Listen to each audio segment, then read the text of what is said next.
ಸುಮಾರು ಜನ ಸ್ಯಾಲಡ್ ಅಂದ್ರೆ ಕಚ್ಚಾ ಸೌತೆಕಾಯಿ, ಕ್ಯಾರೆಟ್, ತರಕಾರಿ ಅಂತ ಅನ್ಕೊಳ್ತಾರೆ. ಈ ರಾ ವೆಜಿಟೇಬಲ್ಸ್ ತಿಂದಾಗ ಹೊಟ್ಟೆ ಉಬ್ರ, ಗ್ಯಾಸ್ ಆಗಿ ತರಕಾರಿ ತಿನ್ನೋದನ್ನೇ ಬಿಟ್ಬಿಡ್ತಾರೆ. ಆದ್ರೆ ಹಸಿ ತರಕಾರಿ ತಿಂದ್ರೆ ಮಾತ್ರ ಸ್ಯಾಲಡ್ ಆಗುತ್ತೆ, ಅದರಿಂದ ಮಾತ್ರ ಫೈಬರ್ ಸಿಗುತ್ತೆ ಅನ್ನೋದು ತಪ್ಪು.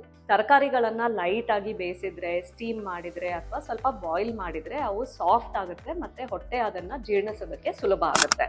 ಬಾಯ್ಲ್ ಆರ್ ಸ್ಟೀಮ್ ಮಾಡಿದ ತಕ್ಷಣ ಫೈಬರ್ ಎಲ್ಲ ಹೋಗ್ಬಿಡಲ್ಲ, ಹೆಚ್ಚಿನ ಫೈಬರ್ ಹಾಗೇನೆ ಉಳ್ಕೊಳ್ಳುತ್ತೆ.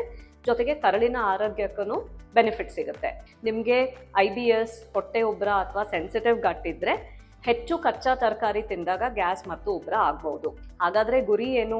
ಕಚ್ಚಾ ತರಕಾರಿ ತಿನ್ಲೇಬೇಕು ಅನ್ನೋದು ಅಲ್ಲ, ಸಾಕಷ್ಟು ತರಕಾರಿ ತಿನ್ಬೇಕು ಅನ್ನೋದು. ನಿಮ್ಮ ಕರಳಿಗೆ ಮುಖ್ಯವಾದದ್ದು ತರಕಾರಿ ಮತ್ತು ಫೈಬರ್ ಸಿಗೋದು, ಅದು ಕಚ್ಚಾನ ಬೇಯಿಸಿದ್ದ ಅನ್ನೋದು ಅಲ್ಲ. Hi, I am your gut doctor, doctor Tejaswini ದಂಡೆ.